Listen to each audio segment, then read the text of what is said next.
If you're a fan of How to Train Your Dragon, then you know that the world of Berk is home to some of the most powerful and awe-inspiring dragons ever imagined. From the lightning-fast Night Fury to the monstrous Red Death, each dragon brings something unique to the battlefield. But which one truly stands above the rest? Today, we're counting down the 10 most powerful dragons in the entire How to Train Your Dragon universe. Let's start with our number 10, the Triple Strike. Introduced in Race to the Edge, the Triple Strike is not as huge as some of these other giants, but it's got a devastating triple stinger tail and is extremely intelligent and strategic in combat. Think about it, a dragon that can take on multiple foes at once with a tail that can strike rapidly, coating its stingers with potent venom. Intelligence and tactical thinking can be just as important as raw might. The Triple Strike is known to test its opponents, learn from their fighting style, and then adapt mid-battle. That's something you don't see in all dragons, which often rely on instinct or brute force. The Triple Strike's ability to outthink its opponents and exploit their weaknesses makes it disproportionately powerful for its size. Its unique weapons and smarts gives it a massive advantage. Moving on to number 9, there's the Scrill. The Scrill is a fan favorite for a reason. It's not massive like the Bewilderbeast to Foreverwing, but it's got electric-based attacks. Lightning dragons are inherently cool, and the Scrill is known for riding storms and unleashing bolts of lightning that can fry just about anything. One of the most memorable things about the Scrill is how elusive and rare it is. Not just anyone can find or train a Scrill, and when they appear, they often cause a huge upset in whatever is going on.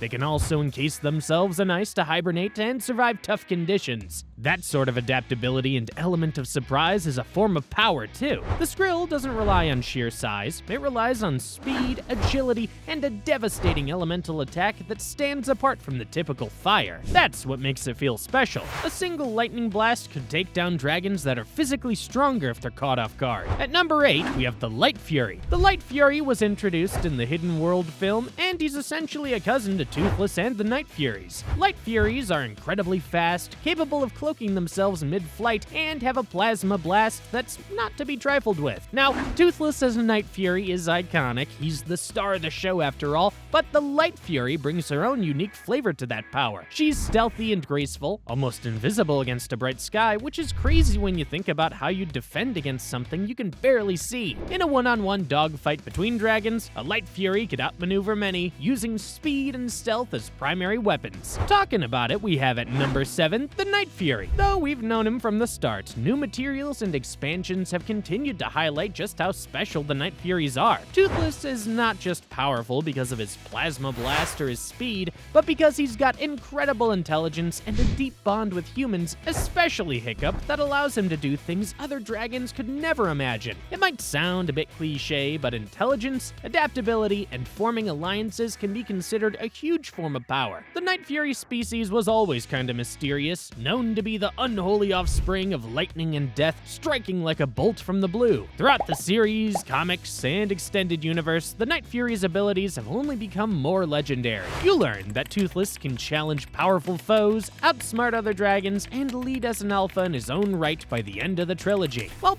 maybe not as physically huge as the Bewilderbeast or as environmentally influential as the Foreverwing, Night Furies have a perfect blend of speed, firepower, stealth, and smarts. This makes Toothless a top contender on any list of power, even when compared to newer dragons discovered later. Moving on to number 6, we have the Submaripper. It's a dragon introduced in the second movie's expanded lore and some tie-in materials. The Submaripper basically rules the underwater domain. It's enormous and can create whirlpools to suck in ships or other unfortunate creatures. This dragon's power lies in its domain control. Much like the Shellfire, the Submaripper leverages the environment, water in this case, to assert dominance. If you think about a battle scenario, a Submaripper that chooses its battleground, the ocean, is nearly unbeatable because it can drag foes underwater and cause chaos with powerful currents. The Submaripper might not be as iconic as others I've mentioned, but it deserves a spot for how it dominates its niche. At number 5, meet the Shellfire. If you're not sure what the Shellfire is, imagine a gigantic sea dragon armed to the teeth, literally, and capable of long-range bombardment with massive projectiles. The dragon was introduced in some of the spin-offs and related materials tied to the franchise. The Shellfire can control smaller dragons like Grim Gnashers and can fire explosive lava blasts from a distance. It's massive, heavily armored, and designed almost like a living battleship. That's why I'd rank it really high on this list. If you put a huge bewilderbeast of Foreverwing on land,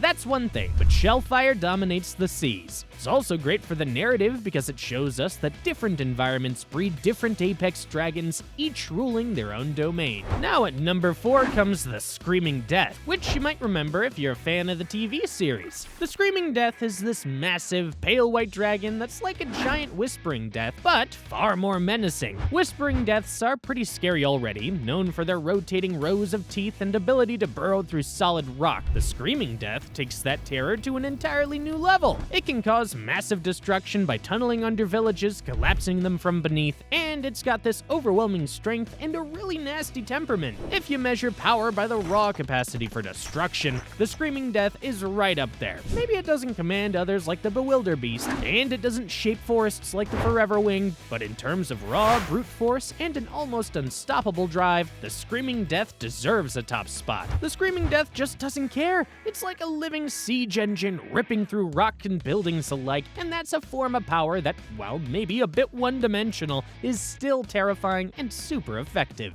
At number 3, the Foreverwing takes the stage. Now, the Foreverwing might not be as commonly known to someone who only watched the films, but it appeared in DreamWorks' Dragon's Race to the Edge. This gargantuan dragon basically looks like a mountain covered in trees. Seriously, it's so huge and ancient looking, you'd be forgiven for thinking it was just a hill until it decided to wake up. The Foreverwing's massive size and power over nature, like the way it can seed forests and literally shape the environment around it, make it super unique. The Foreverwing was known to basically cultivate forests and command an army of smaller dragons. Think about what that means in terms of raw natural influence. In a direct confrontation, you'd need something on the level of a Bewilderbeast to match that kind of ancient might, but on a more subtle level, the Foreverwing's ability to warp the environment makes it incredibly powerful. Moving on to number 2, there's the Purple Death. This dragon is a true colossus, one of the largest in the entire known canon. While it might not have the intricate mind control or environmental manipulation of some others, its raw size and strength are staggering. With its hulking mass, it can take on vast territories, reshape landscapes by sheer movement, and cause devastation almost accidentally. Just the act of walking could be enough to topple trees and crush boulders. When you're so big that other large dragons look small,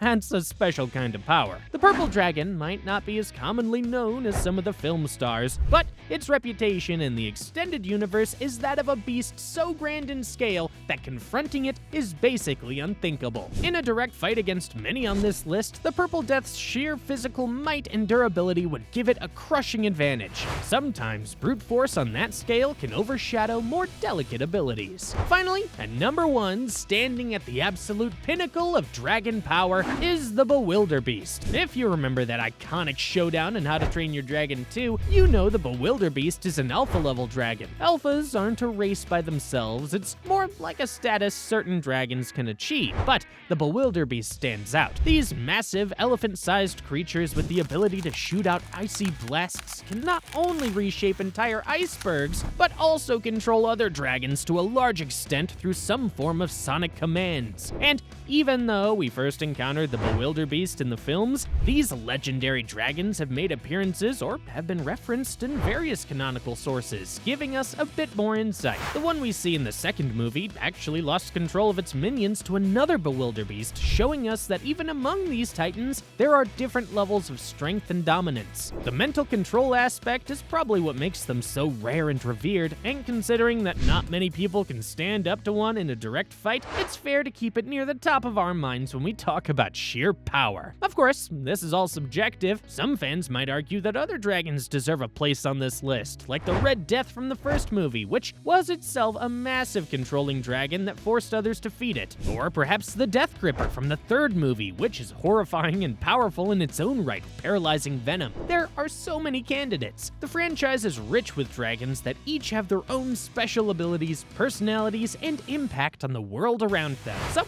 Yeah, this was my take on the top 10 most powerful dragons from the entire How to Train Your Dragon franchise, bringing in not just movie stars, but also these newer and sometimes lesser known heavy hitters from the expanded media. And who knows, maybe in some future comic series or special, we'll discover even more dragons that will shake up the list again. Do you agree with our ranking, or do you think another dragon deserves the top spot? Let us know in the comments below. See ya! Bye!